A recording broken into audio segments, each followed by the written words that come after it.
Sir, Uttar Pradesh മുഖ്യമന്ത്രി യോഗി ആദിത്യനാഥ് ഒരു ഹിന്ദു വികസന മേഖല തയ്യാറാക്കുന്നതിൻ്റെ ചില സൂചനകൾ പുറത്തു വരുന്നു. സാറിന്റെ ശ്രദ്ധയിൽപ്പെട്ടിരുന്നത് ഒരു നിർണായക തീരുമാനമാണ് വരുന്നത് ഇന്ത്യയെ സംബന്ധിച്ചിടത്തോളം. കാരണം ഹിന്ദുമതം ആഴത്തിൽ വേരോടിയ ഒരു സംസ്കാരമാണ് നമ്മുടേത്. സനാതനധർമ്മം ലോകത്തിന് സംഭാവന ചെയ്ത രാജ്യവുമാണ്. സംസ്കാരത്തിൻ്റെ പിള്ളത്തൊട്ടിലാണ് ഇന്ത്യ എന്ന് മാക്സ് മുള്ളർ നേരത്തെ പറഞ്ഞിട്ടുള്ളതാണ്. ലോക നാഗരികത ഉണ്ടായത് ഇന്ത്യയിലാണ് എന്ന് പറഞ്ഞിട്ടുണ്ട്. അപ്പോൾ ചെയ്യാൻ പോകുന്നത് എന്താണെന്ന് വെച്ചാൽ വാരാണസിയും പ്രയാഗ്രാജും. ഇപ്പോൾ പ്രയാഗ്രാജിൽ നമ്മൾ 45 കോടി തീർത്ഥാടകർ വരുന്നത് കണ്ടതാണ്. 15 ലക്ഷം വിദേശികളും ഉണ്ട് എന്നുള്ളത് കണക്കിൽ ഉള്ളതാണ്. അപ്പോൾ ഈ വാരാണസി, കാശി, അപ്പോൾ ഈ അയോധ്യയിലാണെങ്കിൽ ഇപ്പോൾ ആഗ്രയിലായിരുന്നു ഇന്ത്യയിലെ ഏറ്റവും കൂടുതൽ ടൂറിസ്റ്റുകൾ പോയിരുന്ന ഒരു സ്ഥലം. അതിനെയും വെട്ടിച്ച് അല്ലേ, അതിൻ്റെ അപ്പുറത്തേക്ക് അയോധ്യ പോയി. അപ്പോൾ പ്രയാഗ്രാജും വാരാണസിയും ചേർത്ത് 7 ജില്ലകൾ കൂട്ടിച്ചേർത്ത് എന്ന് പറഞ്ഞാൽ ജില്ലകൾ മെർജ് ചെയ്യല്ല. പ്രയാഗ്രാജും വാരാണസിയും ഒരു അത്യാവശ്യം ഒരു ലയനം നടക്കും.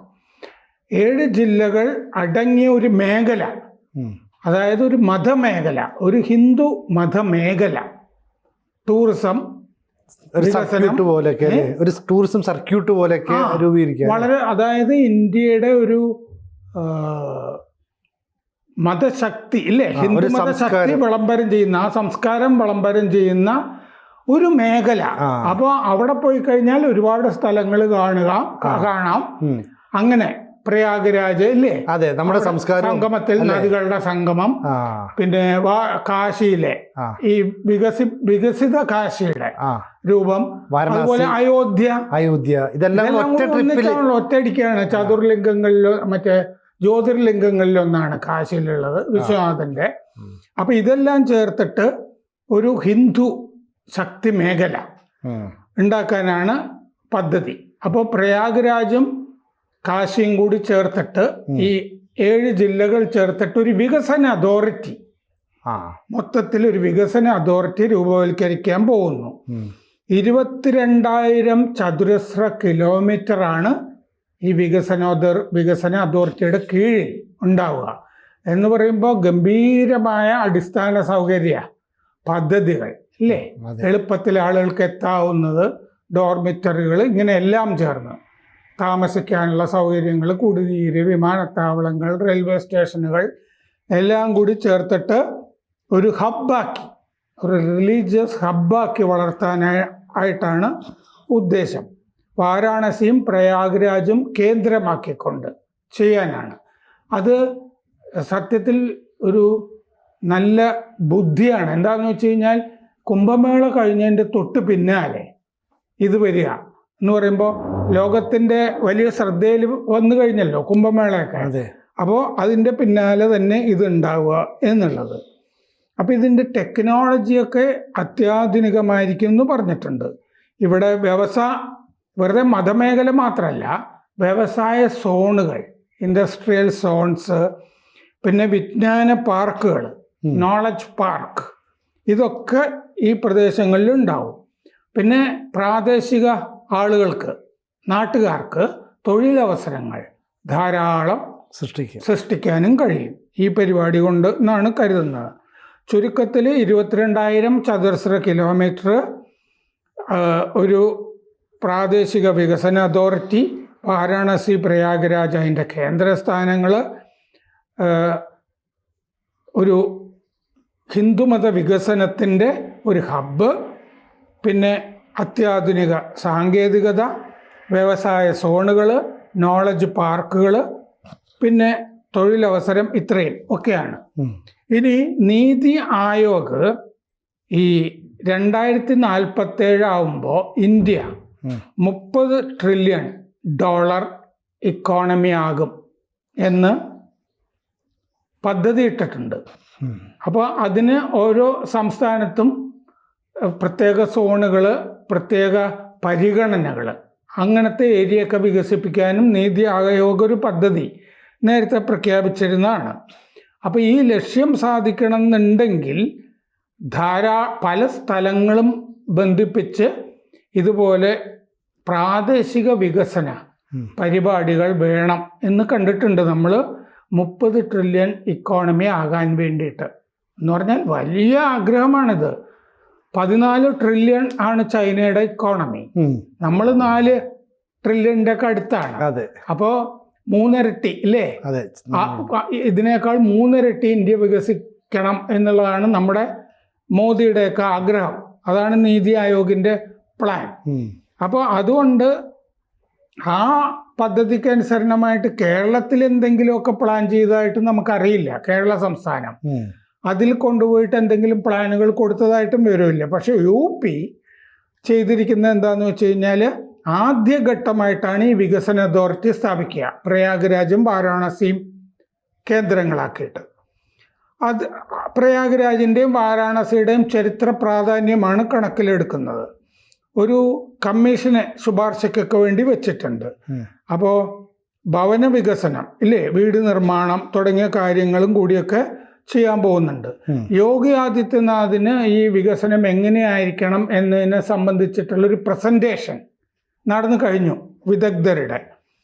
അത് കഴിഞ്ഞിട്ടാണ് വാരാണസി പ്രയാഗ്രാജ് റീജിയണൽ അതോറിറ്റി സ്ഥാപിക്കാമെന്ന് തീരുമാനിച്ചത്. ഈ പ്രസൻറ്റേഷൻ അവലോകനം ചെയ്തുകൊണ്ട് യോഗി ആദിത്യനാഥ് നിർദ്ദേശിച്ചിരിക്കുന്നത് UPയിലെ ഭവന വകുപ്പും വികസന വകുപ്പും ചേർന്നിട്ട് ഈ യുവാക്കൾക്ക് കൂടുതൽ വികസന സാധ്യതകൾ ഉണ്ടാക്കുന്ന പദ്ധതികൾ ആവിഷ്കരിക്കണം എന്ന് പറഞ്ഞിട്ടുണ്ട്. നഗരങ്ങളെ വികസന ഹബ്ബുകളാക്കി മാറ്റുക, കൃത്യമായ ആസൂത്രണത്തോടുകൂടി. ഇതാണ്. ഇനി ഇതിൽ വരുന്ന ജില്ലകൾ പറയാം. ഈ വികസന അതോറിറ്റിയുടെ കീഴിൽ പ്രയാഗ്രാജ്, വാരാണസി, ചന്ദോളി, ഗാസിപ്പൂറൊക്കെ ഭയങ്കരമായ ആത്മീയ ഉണർവുള്ള സ്ഥലമാണ്. നമ്മൾ കഴിഞ്ഞ ദിവസം പഹ്വരി ഭാബയെ പറ്റി ചർച്ച ചെയ്തിരുന്നു. വിവേകാനന്ദനൊക്കെ ഗുരുവായൂരിലും കണ്ടിരുന്ന ആളാണ്. ഗാസിപ്പൂരിലൊക്കെ പോയിട്ട് പഹ്വരി ഭാബ. ഗാസിപ്പൂരിൽ അദ്ദേഹത്തിൻ്റെ ആശ്രമമൊക്കെ ഇപ്പോഴും പ്രിസർവ് ചെയ്തിട്ടുണ്ട്. അപ്പോൾ ഗാസിപ്പൂർ, ജോൺപൂർ, മിർസാപൂർ, ഭദോഹി ഇതാണ് ജില്ലകൾ. ഒന്നുകൂടി പറയാം: പ്രയാഗ്രാജ്, വാരാണസി, ചന്ദോളി, ഗാസിപ്പൂർ, ജോൺപൂർ, മിർസാപൂർ, ഭദോഹി. 7 ജില്ലകൾ. 3.37 കോടി ആണ് ജനസംഖ്യ ഈ 7 ജില്ലകളിൽ. കേരളത്തിൻ്റെ ജനസംഖ്യയുടെ അടുത്ത് വരും. 22.8 ബില്യൺ വികസനം. ഇത്രയും പണം ഇവിടുത്തെ വികസന പദ്ധതികളിൽ നിന്ന് ഉണ്ടാക്കാൻ കഴിയും എന്നാണ് കണക്കാക്കുന്നത്. പിന്നെ ഈ മതനഗരം ഇങ്ങനെ ഉണ്ടാക്കുന്നത് ഈ 7 ജില്ലകൾക്കും ഗുണം ചെയ്യും. വികസനം അതുവഴി ഉണ്ടാകും. ഈ 7 ജില്ലകൾക്കും ഗുണം ഉണ്ടാകും. ആ മേഖലയ്ക്ക് ഈ തീർത്ഥാടനം, ഹിന്ദുമത തീർത്ഥാടനം വഴി വലിയ വരുമാനം ഉണ്ടാവും. വാരാണസിയിൽ കാശി വിശ്വനാഥ ക്ഷേത്രമുണ്ട്, കാലഭൈരവ ക്ഷേത്രമുണ്ട്, സാരാനാഥ് ഉണ്ട്, വലിയ ബുദ്ധിസ്റ്റ് തീർത്ഥാടന കേന്ദ്രവുമാണ്. ഗാസിപ്പൂരിൽ ഗംഗ നോർത്ത് ചാനൽ ഉണ്ട്.